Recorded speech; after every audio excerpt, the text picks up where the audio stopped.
အခြေအနေတွေကခက်ခဲတယ်အဲ့လိုပြောချင်တဲ့အခါမှာခက်ခဲတယ်ဆိုတဲ့စကားလုံးကို tough ဒါလေးသုံးပြီးပြောလို့ရတယ်ဥပမာအခုတလောအရန်ခက်ခဲပြင်မဲ့မယ်ဆိုတာငါသိပါတယ်ဒီလိုပြောချင်ရင် I know it's been tough lately I know it's been tough lately တစုံတစ်ယောက်ကစိတ်သက်တန်ပါတယ်ကြန့်ခိုင်တယ်ဒီလိုပြောချင်ရင်သုံးလို့ရသေးတယ်သူဘယ်တော့မှအရှုံးမပေးဘူးဒီလိုပြောချင်ရင်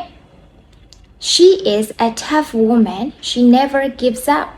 She is a tough woman she never gives up အသားတစ်ခုခုကမာတယ်လို့ပြောချင်ရင်လေ tough ကိုပဲသုံးလို့ရသေးတယ်ဥပမာ This take is too tough This take is too tough ဒီအမဲသားကအရန်မာတယ်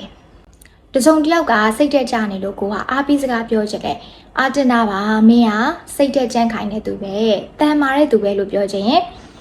Hang in there I know you are tough Hang in there I know you are tough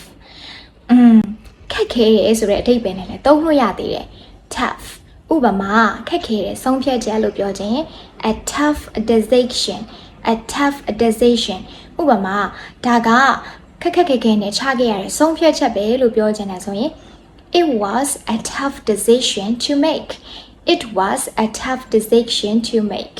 ဒီလိုလေးတွေသုံးလို့ရပါတယ်ဒီလောက်ဆိုလို့ရှိရင်တော့တစ်လုံးနဲ့သိုံနဲ့အတိတ်ပဲတွေအများကြီးနဲ့ဘယ်လိုသုံးလို့ရမလဲဆိုတာကိုသဘောပေါက်သွားမယ်လို့ယုံကြည်တယ်ဒီချက်မှာပိုကောင်းတဲ့သင်ခန်းစာလေးအများကြီးရှိသေးတာမို့လို့ဒီချက်ရဲ့ page လေးနဲ့ဒီ YouTube channel လေးကို follow လုပ်ထားဖို့မမေ့နဲ့ပိုကောင်းတဲ့သင်ခန်းစာလေးနဲ့ပြန်လာခဲ့မယ်ဒီနေ့တော့ဒီလောက်ပါပဲ bye bye